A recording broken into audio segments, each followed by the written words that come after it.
মাঝরাতে আমার শ্বশুর তার স্ত্রীর চুলে আগুন লাগিয়ে দিচ্ছে। শাশুড়িমা সোফায় উল্টো হয়ে শুয়ে আছে, তার চোখ বন্ধ, হাত পা ছাড়ানো, জ্ঞান নেই। শ্বশুর মুখে বিশ্রী হাসি, যেন এক পিশাচ্ছে। ভীতু গলায় বললাম, বাবা এসব কি করছেন? বাবা আমার দিকে তাকালো, দেশলাইয়ের কাঠিতে ফু দিয়ে শান্ত গলায় বলল, কই কিছু তো করছি না, তুমি ঘুমিয়ে পড়ো। তাহলে মা, উনি ওখানে শুয়ে আছেন কেন? তোমার মায়ের কিচ্ছু হয়নি, সে তো তোমার ঘরেই শুয়ে আছে, তুমি ভুল দেখছো। পেছন ফিরে দেখি বাবার কথাই সত্যি। মা বিছানার কোনায় ওপাশ হয়ে শুয়ে আছে, ঘুমন্ত কোমল মুখে স্নিগ্ধতা ছড়াচ্ছে। দ্বিতীয়বার সামনের দিকে তাকালাম, কিছুই নেই, একদম পরিষ্কার। কি হলো, এভাবে তাকিয়ে আছো কেন? হঠাৎ পাশ থেকে কথাগুলো শুনে চমকে যাই। না মানে একটু আগে ওই মেঝেতে তো কিছুই নেই, বোধহয় তুমি খারাপ স্বপ্ন দেখেছো। ব্যাপার না, এমনটা হতেই পারে, যাও শুয়ে পড়ো। আমি একরাশ অস্বস্তি নিয়ে বিছানায় শুয়ে পড়লাম। ঘড়িতে রাত 1টা। বাবা এই সময় বসার ঘরে কি করছেন? বাবা আলাদা রুমে থাকেন, রাত জেগে অফিসের কাজ করতে হয়। মা আমার সাথে পাশের রুমে থাকে, আগে বাবার সাথেই থাকতো। বেশ কয়েকদিন হলো ঝগড়া করে ও ঘর ছেড়ে এসেছে। বিছানায় এপাশ ওপাশ করে ঘুম এলো শেষ রাতে। ঘুমিয়ে পড়ার সাথে সাথেই একটা অদ্ভুত স্বপ্ন দেখলাম। আমি ওয়াশরুমে একা দাঁড়িয়ে আছি, ক্ষীণ মেয়েলি গলায় কেউ আমায় ডাকছে, সাহায্যের জন্য ডাকছে। আমায় বাঁচাও, আমি এখনো জীবিত আছি, এখানে ফেলে রেখে যেও না, শেয়ালে নিয়ে যাবে। ভয় মেশানো চাপা গলায় বললাম, কে তুমি? কোথায় আছো? গলার স্বর অস্পষ্ট, তবু আমার কথার উত্তর এলো, আমি তোমার পেছনে দাঁড়িয়ে আছি, দয়া করে আমাকে ছেড়ে যেও না। আমি পেছনে তাকাতেই চমকে উঠলাম। রক্ত মাখানো একটা মাথাওয়ালা মেয়ে, বীভৎস চাহনি। আমি চিৎকার করে উঠলাম। ঘুম ভাঙলো নিজের চিৎকারে। চারিদিকে পরিষ্কার হয়ে গেল। জানালা দিয়ে সকালের আলো এসে ঘরের ভেতরে পড়েছে। শাশুড়িমা মেঝেতে জায়নামাজ বিছিয়ে বসে আছে। বিছানায় উঠে বসলাম, সরু গলায় বললাম, মা রাতে কি হয়েছিল? মা পেছন ঘুরে তাকালো, অবাক গলায় বলল, কি হবে, রাতে তো কিছুই হয়নি। খারাপ স্বপ্ন দেখেছো নাকি? না তেমন কিছু না, দেখেছিলাম বোধহয় ঠিক মনে নেই, তবে স্বপ্নটা খুব ভয়ের ছিল। সারা রাত ভূতের সিনেমা দেখলে ভয়ের স্বপ্ন দেখবে না তো কি করবে? কত করে বলি ওইসব ছাইপাশ দেখা ভালো না। কে শোনে কার কথা?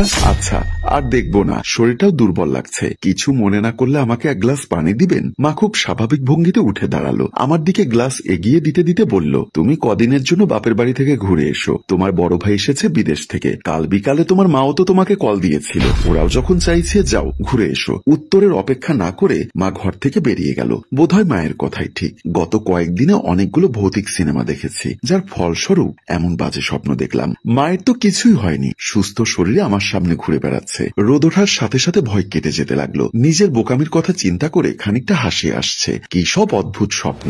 হাত মুখ ধুয়ে নাস্তা করতে বসেছি, হঠাৎ দরজা খুলে আমাদের দারোয়ান আলমগীর ভাই হাতের ইশারায় ওনার দিকে তাকালো, এমন ভাবে আশেপাশে তাকাচ্ছে যেন কেউ দেখলে সমস্যা হবে। আমি কাছে যেতেই মৃদু গলায় বলল, ভাবিজান সাবধানে থাকবেন, লক্ষণ বেশি ভালো না। কি হয়েছে ভাই? কাল রাতে আপনার ঘরের মধ্যে আগুনের শিখা জ্বলতে দেখেছি, জিন ভূতের কাজ হতে পারে। রোজ রাতে আয়তুল কুরসি পড়ে ঘুমোবেন, এটা আল্লাহর রহমত থাকবে। জি আচ্ছা, কিন্তু কথাটা এভাবে লুকিয়ে বলছেন কেন? আর এটা তো আমার শ্বশুর শাশুড়িকে জানানো দরকার। খবরদার এই ভুল করবেন না, আরেকজন এই ভুল করেছিল, শেষ হয়ে গেছে।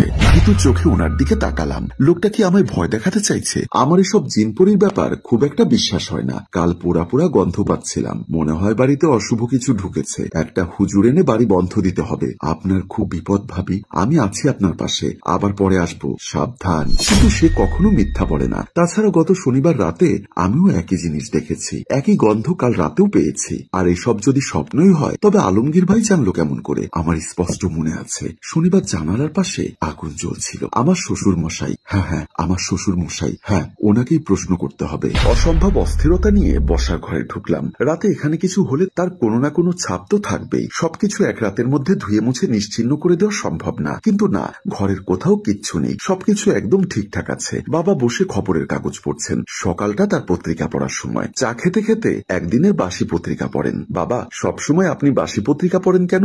যেন এই দুনিয়া থেকে ইচ্ছা করে একদিন পেছনে থাকতে চান। উত্তর এলো না। কাল রাতে কি আপনি আমার ঘরে গেছিলেন? শ্বশুর অসম্ভব বিরক্ত হলেন, কড়া গলায় বললেন, রাতে তোমরা ওই রুমের দরজা আটকে ঘুমাও, চাইলেও যাবার কোনো উপায় নেই, আমাকে বিরক্ত করো না। বাবার কথা সত, মা দরজা না আটকে ঘুমোতে পারেন না। তাহলে কাল রাতে ওসব কি ছিল?